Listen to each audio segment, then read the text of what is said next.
Hello दोस्तों, स्वागत है आप सभी का हमारे यूट्यूब चैनल स्टडी के पंचनामे में। तो दोस्तों, जैसा कि हमारा पिछला वीडियो समाधि स्थल नोबेल पुरस्कार और कर्क रेखा से रिलेटेड था, तो और भी इम्पोर्टेंट वीडियो बनाए हैं। तो उसी के सीरीज में आज हम लोगों का ये नया टॉपिक है मुगल काल के प्रसिद्ध युद्ध। तो दोस्तों, जैसे कि हम लोग जानते हैं कि मुगल काल में 6 प्रमुख बादशाह हुए हैं, जिसका कि क्रम हम आप लोगों को बता रहे हैं। बाबर, हुमायूं, अकबर, जहांगीर, शाहजहां, औरंगजेब। तो इन्हीं 6 बादशाहों के युद्धों के बारे में हम वर्णन करेंगे, जो कि उनके काल में हुए प्रसिद्ध युद्ध हैं। तो देखिए, जैसे आप लोगों को पहले ही बता दे रहे हैं कि शाहजहां और जहांगीर के शासनकाल में कोई भी ऐसा प्रमुख युद्ध हुआ नहीं था जिसका कि वर्णन किया जाए। तो केवल हम लोग बाबर, हुमायूं, अकबर और औरंगजेब के युद्धों के बारे में वर्णन करेंगे। तो चलिए स्टार्ट किया जाए वीडियो। मुगल काल के प्रसिद्ध युद्ध। बाबर बाबर का पहला प्रसिद्ध युद्ध था 1526 ईस्वी में लड़ा गया पानीपत का प्रथम युद्ध। तो पानीपत का प्रथम युद्ध किसके बीच हुआ था? बाबर और इब्राहिम लोदी के बीच में। इब्राहिम लोदी कौन था? दिल्ली सल्तनत का अंतिम सुल्तान था। ठीक, तो देखिए, इसमें इब्राहिम लोदी के पास तकरीबन 1.5 लाख सैनिक थे। 1.5 लाख नहीं, 1 लाख।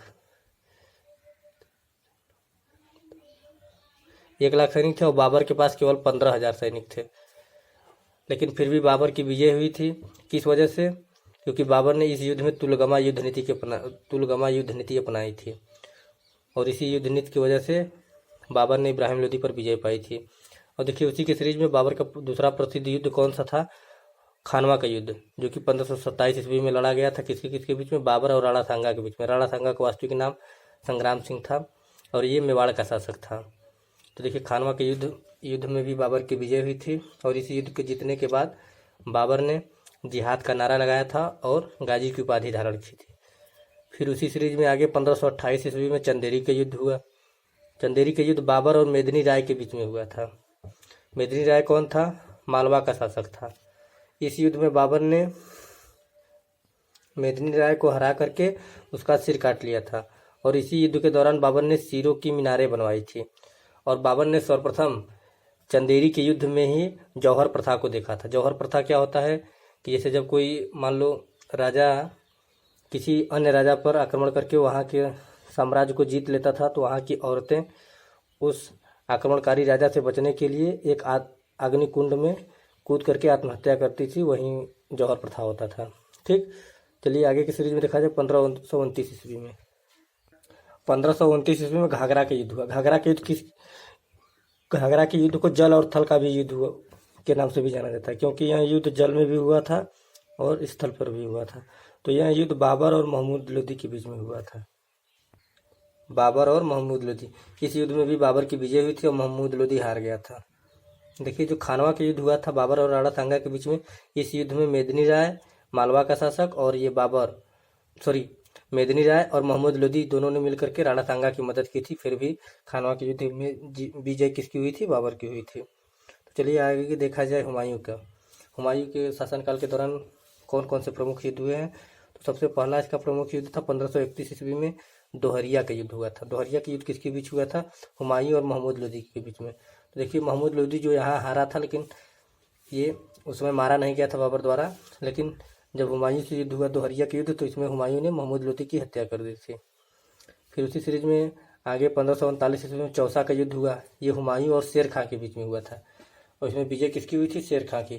शेर खां ने हुमायूं को चौसा के युद्ध में हराया और शेरशाह सूरी की उपाधि धारण की। ठीक, आगे की सीरीज में दिखाया जाए 1540 ईस्वी में कन्नौज या बिलग्राम का युद्ध हुआ। ये किसके बीच हुआ? ये हुमायूं और शेरशाह सूरी के ही बीच हुआ था, और यह निर्णायक युद्ध था। किसके बीच में? मुगल वंश और सूरी वंश के बीच में। क्योंकि इसी युद्ध के बाद हुमायूं दिल्ली छोड़ करके भाग गया था और दिल्ली सल्तनत पर सूरी वंश का शासन चलने लगा। 1555 ईस्वी में इस युद्ध के बाद हुमायूं काबुल चला गया था। फिर वहाँ से अपना सेना इकट्ठा करके फिर से दिल्ली सल्तनत पर आक्रमण करता है, और उस सीरीज में पहला 1555 ईस्वी में मछीवाड़ा का युद्ध हुआ। मछीवाड़ा कहाँ पड़ता है? ये पंजाब में पड़ता है, जो कि हुमायूं और नसीम खां और तातार खां के बीच में हुआ था, जिसमें विजय हुमायूं की हुई थी। फिर उसके बाद से 1555 ईस्वी में सरहिंदी का युद्ध हुआ। हुमायूं और सिकंदर सूरी के बीच में। सरहिंदी कहाँ पड़ता है? ये पंजाब के लुधियाना में पड़ता है। सिकंदर सूरी कौन था? ये सूरी वंश का अंतिम अंतिम अंतिम शासक था।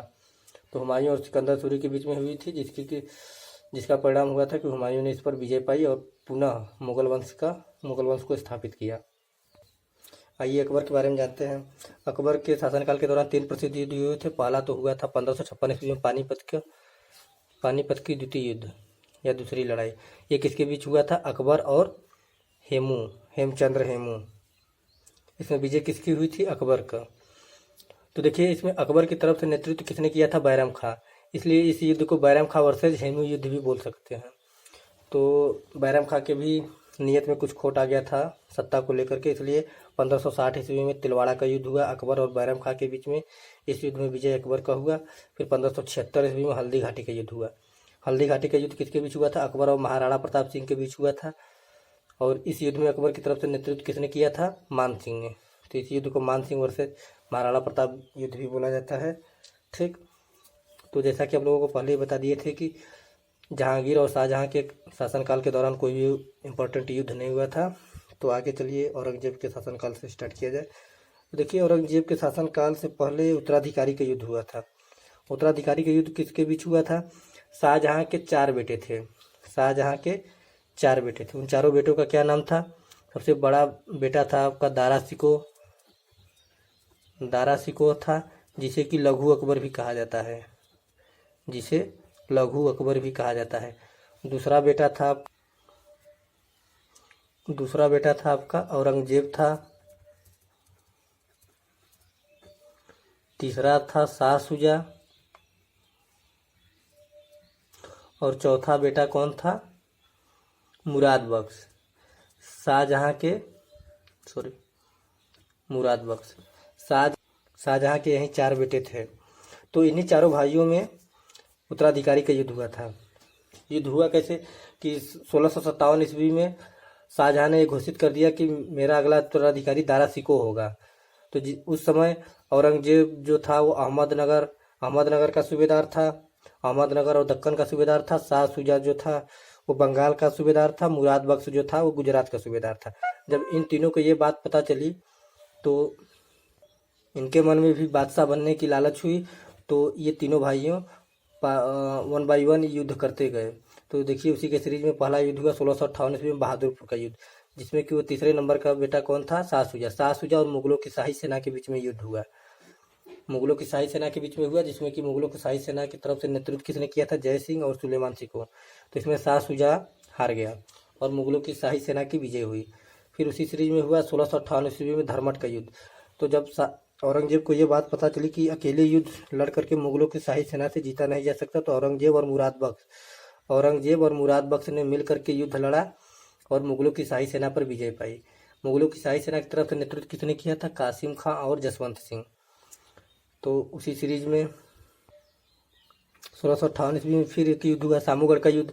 औरंगजेब और मुराद बख्श ने मिल करके अपने बड़े भाई दारा शिकोह को हराया और इस युद्ध पर विजय पाने के बाद औरंगजेब ने अपना पहला राज्याभिषेक करवाया 1658 ईस्वी में। और कहाँ करवाया था? आगरा के किले पर दारा शिकोह को हराते ही अपना पहला राज्याभिषेक करवाया था। फिर 1659 ईस्वी में औरंगजेब और शाह शुजा के बीच में युद्ध हुआ और उसमें औरंगजेब ने शाह शुजा की हत्या करवा दी। 1659 ईस्वी में देवराई का युद्ध हुआ औरंगजेब और दारा शिकोह के बीच में, और दारा शिकोह की भी हत्या करवा दी और औरंगजेब की विजय हुई। फिर ये 1659 ईस्वी में अंततः जीतने के बाद औरंगजेब ने अपना पुनः उत्तराधिकारी के लिए राज्याभिषेक करवाया। तो औरंगजेब का राज्याभिषेक 2 बार हुआ था। एक बार 1658 ईस्वी में आगरा के किले पर हुआ था, 1659 ईस्वी में दिल्ली के किले पर हुआ था। तो देखिए, 1665 ईस्वी में पुरंदर की भी संधि हुई थी शिवाजी और मुगलों के बीच यानी कि औरंगजेब से हुआ था। ठीक, तो दोस्तों ये था हमारा मुगल काल में हुए प्रसिद्ध युद्ध, जो कि आपको परीक्षा के पॉइंट ऑफ व्यू से बहुत ही इम्पोर्टेंट है। तो अगर ये वीडियो आप लोगों के लिए ज़रा सा भी हेल्पफुल है तो प्लीज़ वीडियो को लाइक करें, शेयर करें, सब्सक्राइब करें और ज़्यादा से ज़्यादा चैनल का सपोर्ट करें। अभी ये न्यू चैनल है।